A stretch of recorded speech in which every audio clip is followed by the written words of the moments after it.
Greetings, Reese. It's me, Professor Oak. I hope I'm not catching you at a bad time. I've been developing a new device that allows people to speak directly to Pokemon. All I need is for someone to give it a test run. Now, I've sent you a prototype and some test software, and I'll be awaiting your feedback. Good luck.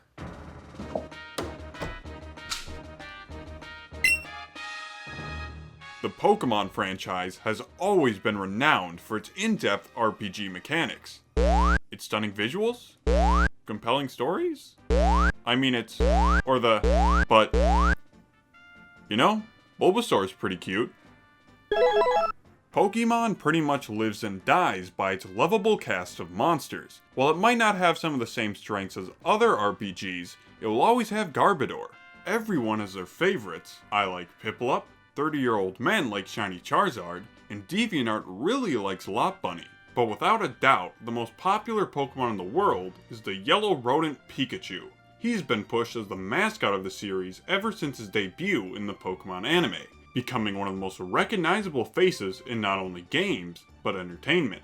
Ask anyone off the street to name a Pokemon, and I'll bet you good money they'll say Pikachu. Hey Mom, could you name a Pokemon? Pikachu? I thought I blocked your number. Being such an icon, I think it goes without saying that a lot of people wish they could hang out with Pikachu for real. Well, you can. It's called a rat infestation. But if you want a digital alternative, we have Hey You Pikachu for the N64. This system had a lot of Pokemon games, and I say that with the biggest quotation marks available. Hey You Pikachu is a virtual pet simulation game where you accompany Pikachu throughout the world of Pokemon. If you thought the N64 controller wasn't weird enough, add a microphone to the mix. This game's central mechanic is that you'll use the N64 microphone to speak with Pikachu throughout your day-to-day activities. Our mundane adventure begins when Professor Oak calls upon us to help him test out his latest invention, the PokeHelper, which is the in-game device that allows us to speak to vermin.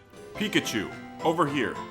After some brief interactions with Pikachu, he quickly bonds with us, meaning we'll now be spending every waking moment together.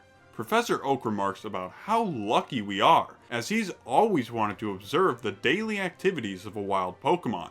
Wait, isn't that your job? Each day you'll accompany Pikachu to a new location, usually involving some sort of problem to solve or mini-game to play. And since Pikachu is dumb as bricks, you'll need to give him clear and specific directions on what to do.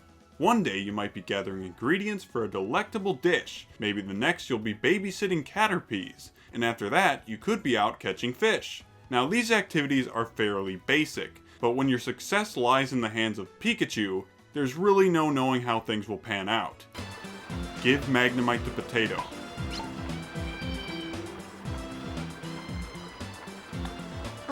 You piece of shit! The mic's consistency ranges heavily from request to request. Calling Pikachu's name or asking him to use Thunderbolt works 8 times out of 10, but pretty much anything else is going to involve a lot of repeating directions until Pikachu gets things right. I'll still have to cut the game some slack, because having a mic that works at all is pretty novel for a game that came out in 1998. This was years before kids were spouting obscenities over Xbox Live. God knows the things Pikachu heard back in the day.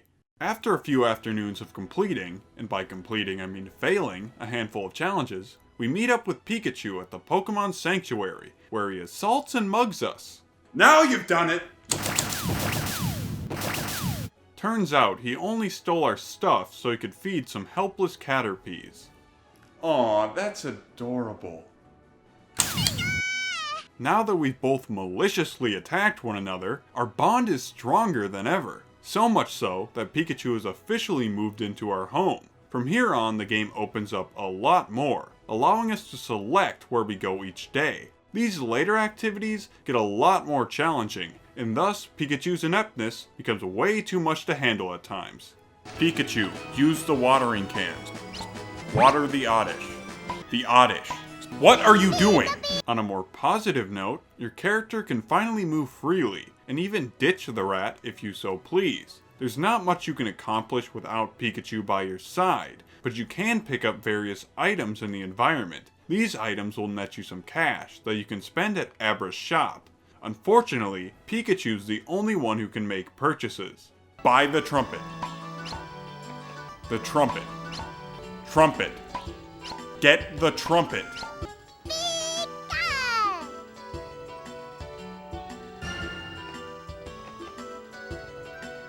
Don't bother coming home. At this point, the novelty of the game has more than worn off, and it's become nothing more than a never-ending headache. That's a Nidoran. Pikachu. That's it. I'm done.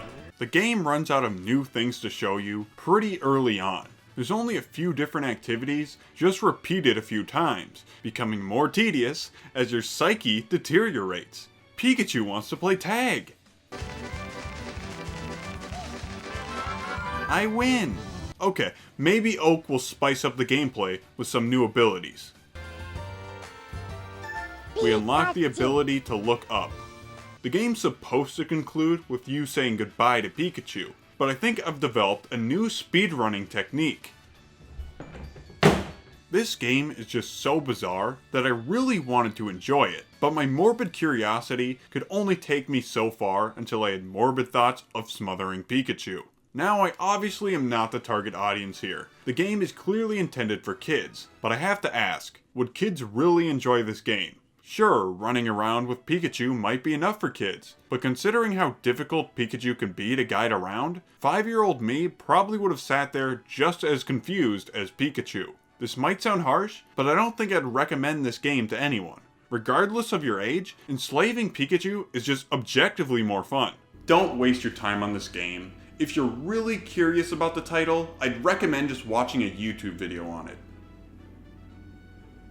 Oh hey. Well, at very least, Oak's Pokehelper is functional, so let's give this a shot. Pikachu!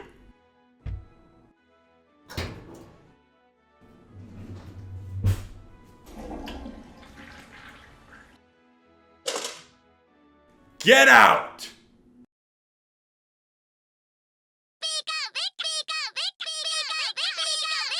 Oh.